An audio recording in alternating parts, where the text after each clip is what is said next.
अस्सलाम वालेकुम वरहमतुल्लाहि वबरकातुहू। दोस्तों, स्वागत करते हैं अपने चैनल ट्रैवल द वर्ल्ड में। चैनल को सब्सक्राइब कर दीजिए भाई। ये हैं हमारे फ्रेंड, अभी मिले हैं दमाम में और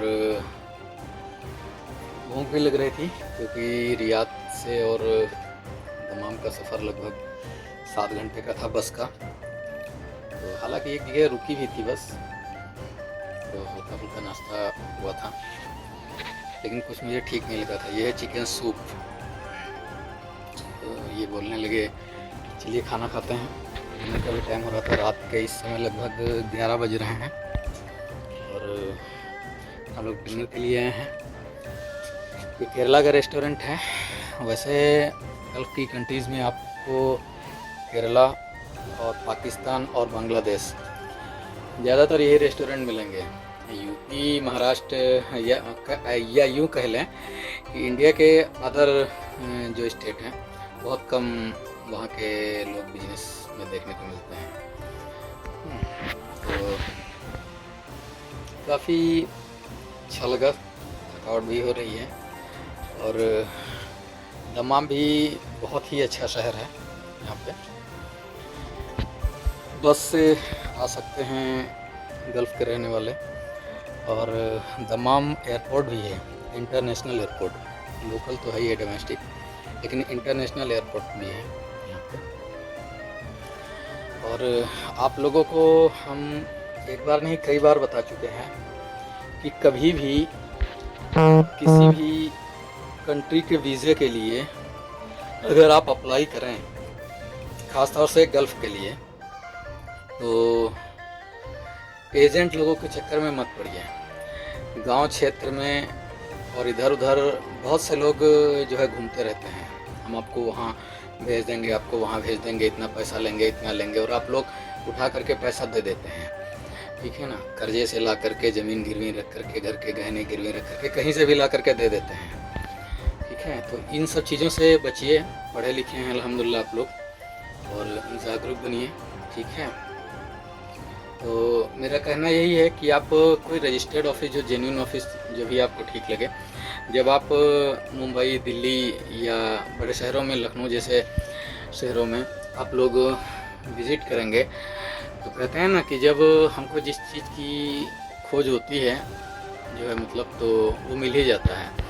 तो जहाँ ऑफिस होंगे इन लोगों के, गूगल पे भी आप सर्च करते हैं तो वहाँ एक ऑफिस नहीं होंगे, काफ़ी संख्या में जो है ऑफिस होंगे।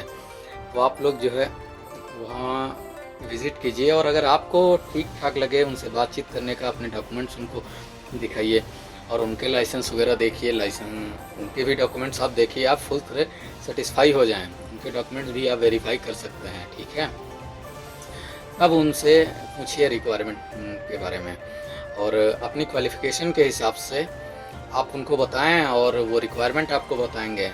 ठीक है, फिर आप रिक्वायरमेंट को भी वेरीफाई कीजिए।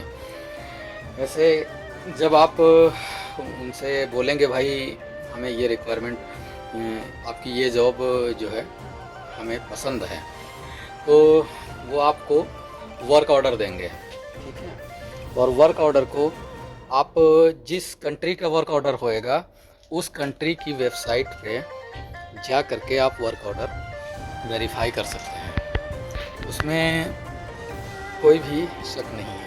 आपको नहीं आता है, अपने किसी फ्रेंड की हेल्प ले लीजिए, किसी रिलेशन वाले की हेल्प ले लीजिए। ठीक है ना, और वो भी नहीं है तो किसी साइबर कैफ़े चले जाइए।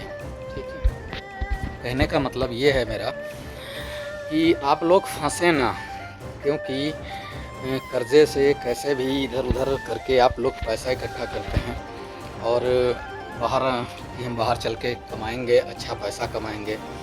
ठीक है, तो घर की मुसीबत दूर होएगी, अपनी मुसीबत दूर होएगी, इसीलिए भाई आते हैं। अगर आपके पास पैसा होता तो आप क्यों बाहर कमाने के लिए आते? तो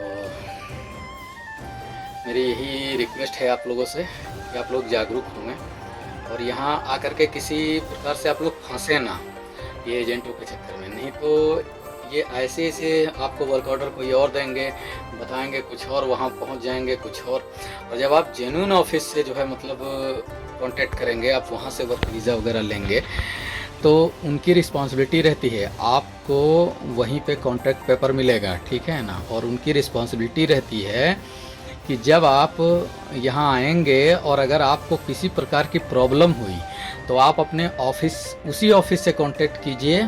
और उस ऑफिस की इतनी अथॉरिटी होती है, पावर होती है कि वो आपको बुला करके और फिर उसी पैसे में कहीं भी जो है मतलब आपको भेजेगा, ठीक है ना, जॉब के लिए। ये सब कॉन्ट्रैक्ट पेपर में लिखा होता है, तो आप लोग जागरूक होइए और उससे अच्छी तरीके से बात कीजिए, ठीक है ना। ये नहीं कि जो है मतलब हम उसे रिक्वेस्ट कर करके ये हाँ, ऐसा कुछ नहीं है।